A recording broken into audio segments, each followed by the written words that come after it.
जिस ईमानदारी के साथ विवेक रंजन अग्निहोत्री ने द कश्मीर फाइल्स को बनाया और उसमें वो सच दिखाया जो सच देखने के बाद इस देश के बहुत सारे देशद्रोही, चाटुकार और देश विरोधी किस तरह से इनकी पूंछ में आग लग चुकी है, ये बताने की और समझाने की जरूरत नहीं है कि ये लोग अपने ही देश के अपने ही लोगों के खिलाफ किस तरह से खड़े हो जाते हैं।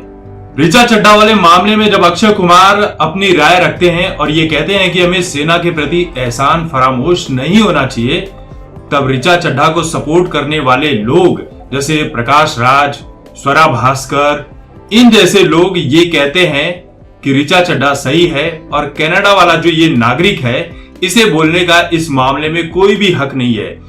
ऋचा चड्ढा वाले मामले में अक्षय कुमार बाहरी हो जाता है और वो अपनी राय नहीं रख सकते, लेकिन द कश्मीर फाइल्स वाले मामले में इफ्फी में, यानी कि जो गोवा में international film festival of India चल रहा है, वहां पर जब एक ऐसे टकलू को बुलाया जाता है जिसे इस देश के बारे में कुछ भी नहीं पता है, और वो इंसान, वो जहरीला इंसान जब इस देश में कश्मीर फाइल्स के ऊपर अपनी जहरीली जुबान कहता है, तो बॉलीवुड से बहुत सारे लोग उसके समर्थन में खड़े हो जाते हैं और कहते हैं कि ये टकला ही हमारा नेता है, इस टकलू को हम नतमस्तक हैं इसके सामने, इसके तो पैर धोकर हम पी सकते हैं, और ये लोग पी भी रहे हैं। क्योंकि जहां भी गंदगी दिखेगी ये उस सुअर की भांति है कि गंदगी दिखते ही उसमें अपना मुंह डाल देते हैं। तो ऐसे बहुत सारे लोग हैं जो कश्मीर फाइल्स को झेल तक नहीं पा रहे हैं। किसी का नाम लेकर फायदा नहीं, सबका नाम पता ही है आपको कि कौन कौन देश विरोध में खड़ा है।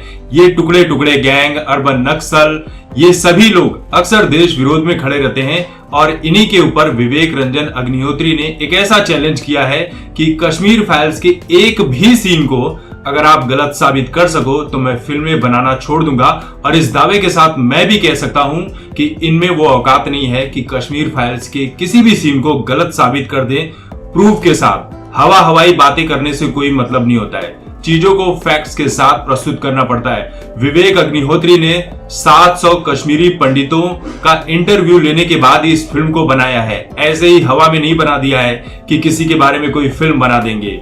तो देखिए विवेक अग्निहोत्री ने कहा क्या है। विवेक अग्निहोत्री ने कहा कि इफ्फी के जूरी चेयरमैन ने यह कहा है कि द कश्मीर फाइल्स एक प्रोपेगेंडा फिल्म है, अश्लील फिल्म। देखिए ये मेरे लिए कोई नई बात नहीं है, इस तरह की बातें मैं पहले भी सुन चुका हूं और सुनते चला आ रहा हूं और आगे भी सुनता रहूंगा, क्योंकि इस तरह की बातें सारे ही टेररिस्ट ऑर्गेनाइजेशन, अर्बन नक्सल, देश विरोधी, टुकड़े टुकड़े गैंग अक्सर करते रहते हैं। लेकिन मुझे इस बात में आश्चर्य हो रहा है कि इतने बड़े मंच पर आतंकवादियों के नैरेटिव को किस तरह से सपोर्ट किया जा रहा है, ये थोड़े आश्चर्य की बात है।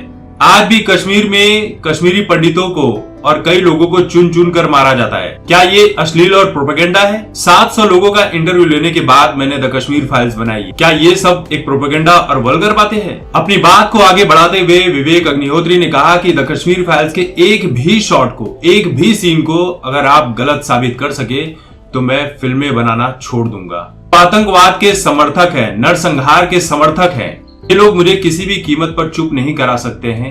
देखो यही बातें हैं कि देश के अंदर ही कितने दुश्मन हैं। जिस तरह से इंडिया में इंडिया के ही बहुत सारे विरोधी हैं, देश विरोधी हैं, टुकड़े टुकड़े गैंग है, उसी तरह से हर देश में कोई न कोई होता ही है। तो इजराइल में भी निकल आया तो इसमें कोई गलत बात नहीं कर सकते। वैसे भी वो फिलिस्तीन का समर्थक है, तो आप उससे उम्मीद भी क्या कर सकते हैं।